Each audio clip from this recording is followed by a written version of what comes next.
Could you start off by telling us a bit more about what Turkey's president is trying to achieve in these talks today in Brussels? This has had always a domestic dimension from the very beginning, from the outset, being pressurized in Idlib province, the quagmire of Syria.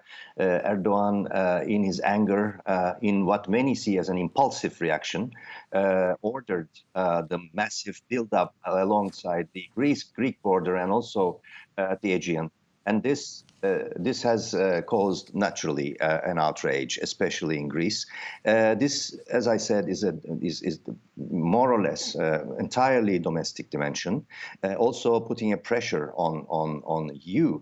But there is a growing resentment against the Syrian refugee presence in Turkey. And Erdogan calculates, as a master politician, to also drag the voter base, the opposition parties, many of whom are also oppositional to the refugees' presence in Turkey.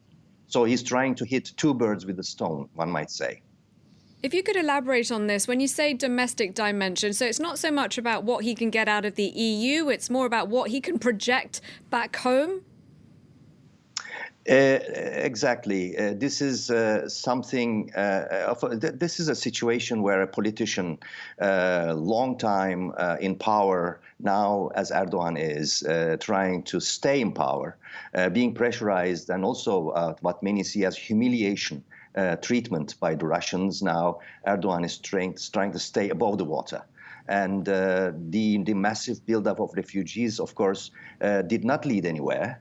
This has caused an unaccountable amount of human tragedy alongside the border.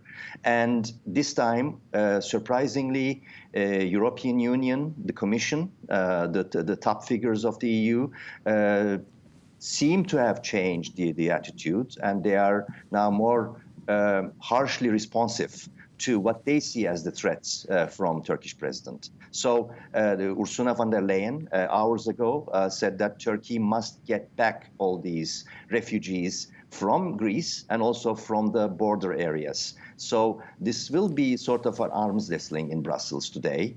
Erdogan expects some money, some additional assurances that some more refugees from Turkey will have to be accepted. And there are some discussions about how much more Turkey can get, Ankara can get. As many know, Turkey is in a deep economic crisis, but there seem to be a clear disagreements about how to channel that money, if that money is to be channeled to Turkey, because Right. EU stands firm on the rules, on how regulations, rules about that funding, additional funding about taking care of the refugees in Turkish soil will be. You mentioned it's I'm a showdown. sorry to interrupt. We're running out of time. I just wanted to ask you, in Greece, we've seen locals really get very angry about migrant camps, the overflowing camps, for example, on the island of Lesbos. What about in Turkey? Has there been a similar reaction? Are people really frustrated and angry? Anger doesn't show up that much on the surface. And those who want to help the refugees, who stand for the human dimension in Turkey, are a few, is a minority.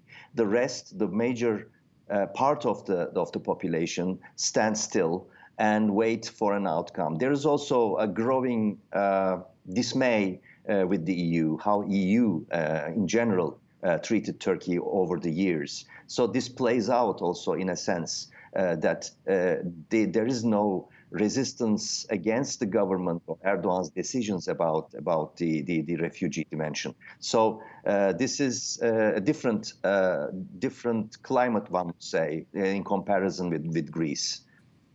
Okay, I'm sorry. We have to leave it there. Thank you very much for your time and your analysis, Yavuz Baydar. Thank you.